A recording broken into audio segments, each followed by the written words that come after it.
everyone. First, I want to preface this by saying I am very sick, possibly was given some sort of ick by the old order of Mennonites I sat next to on the train. So it's a very authentic and probably hard to shake kind of ick. Also, I took what I think is Dayquil, but may have been NyQuil. It was the little orange pills. I think the NyQuils are blue pills. So I think I'm okay. Another caveat, this talk will not present any sort of solutions. You may not, in fact, find it very interesting. You won't be able to take too much back to your own institution, so I apologize in advance for that. We live in a world of information abundance. Everyone here probably has a phone in their pocket. Everyone has used a computer, all this stuff. But if we ever give sort of serious thought to what happens when the connections between your phone or your computer sort of knock out and you're not able to use them anymore, what sort of policies do you pursue from that bit? Telecoms is very, very hard and very expensive for lots of people. For example, I have a phone, but I did not have a SIM card in it until maybe 2 weeks ago, and I really only got it so I could take this trip and actually have a phone network because I'm always, always very enraged at the state of Canadian telecoms. Now, yeah, people are not. That could be a whole talk in itself. But I want to sort of point out how ephemeral, and not exactly a house of cards, but all sort of what a complicated stack our convenience sort of rests on. When you post to Twitter, there's an enormous amount of things that happen behind the scenes, all of which must be interconnected and depended upon in order for it to work. Now this, I think about quite a bit, and I don't think anyone will get this. I thought Era Tansy might get it, but she didn't get it. This is a picture of Kroger's, a Kroger to which no one will be Krogering, because as you can see, it's been completely destroyed. This is Xenia, Ohio, in 1974. And Xenia, Ohio in 1974 was the victim or beneficiary of 4 very, very, very, very large tornadoes that all convened at once on Xenia and destroyed about 90% of the town.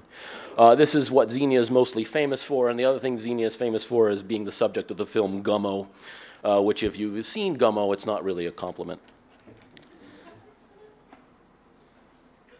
This is a radio. Now, this is not a ham radio, and people who know me well might be disappointed that it's not a ham radio. It's, in fact, a Soviet sort of military radio, but I thought it was interesting enough, and I wanted to put it up on there because I really think it's quite beautiful.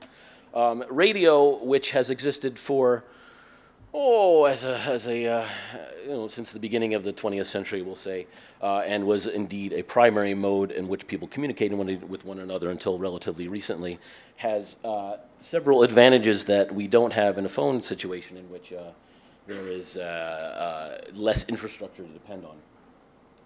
I'm going to talk a little bit about disaster prep because really the sort of interesting frontiers of I'll say infrastructureless communication really comes from disaster preppers, and do not look them up. Do not Google them. Do not go to a disaster prep meetup because along with the sort of very, very interesting methodology of preparing for an infrastructure communications collapse, there's a lot of unpleasant things you'll get into. Like this. People will talk to you at length about, this is one of the more kind examples of how they store giant buckets of food in case of governmental collapse. Now, in a little more serious note, this is a picture of the Hong Kong protests. And the Hong Kong protests are a very interesting case to study in terms of infrastructural dependence, because they cannot really depend on the Chinese government letting them communicate when they're protesting. And so there's this company called BridgeFi, which makes a sort of proof of concept communications app for Android and maybe iPhone that does not depend on one's phone connection, but instead I think uses like local Bluetooth to pass messages around from hop to hop to hop. If you are old enough, and I think perhaps David Fiander might be the only person who would get this reference, it's a bit like UUCP, where he goes hop to hop to hop to hop to hop. No, some other people, okay. Old guys will get it. And so these people at BridgeFi found themselves with good Lord, an order of thousands of percent of download of their app just from earlier in the summer because of the Hong Kong protests. This is a picture of a mesh network and is a bit confusing, but it sort of explains how things communicate in a sort of mesh or infrastructureless situation.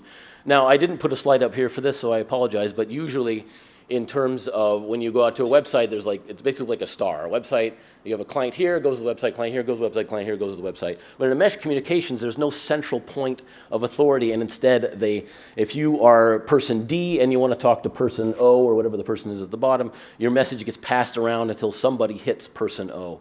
And this makes things very much less efficient, but much more sort of resistant to a infrastructural failure, whether intentional or accidental. One thing you can do, and I did do for a little bit of time, this is a Raspberry Pi, I think 3, which I'm sure everyone is familiar with Raspberry Pis by this point. But the Raspberry Pi can be turned into a mesh network like on the previous slide, and can be used to communicate without using the actual internet. And I set up, oh, good Lord, maybe 2 or 3 years ago, a mesh network of these in the Sherman Center just to see if it worked. And it did. No one else was using it, so it was just me amusing myself. But it's an interesting project if you have, is that 2 minutes left or 2 minutes? Okay. If you have Raspberry Pis lying around and you feel like doing a bit of minimal computing issues, that's a fun project to do. And there are several kits to do it with. There's something called Batman Advanced, Batman stands for something, I can't remember, and a few other packages, so it's good to look into. Bringing us back to libraries, I think quite a bit, and I don't have any actual concrete sort of solutions for this. Like, in the event of your town or your university suffering a tornado, maybe not quite like the Xenia tornado, but other sort of weather effects or something that causes a big outage and people communicate, is there a role for libraries in facilitating communications off-grid?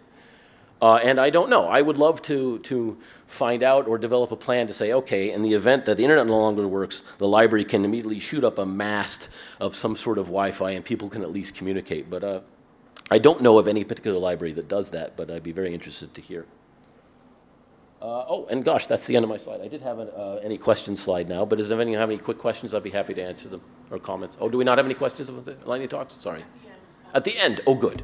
Then you can ask me at the end if you can remember. Thank you.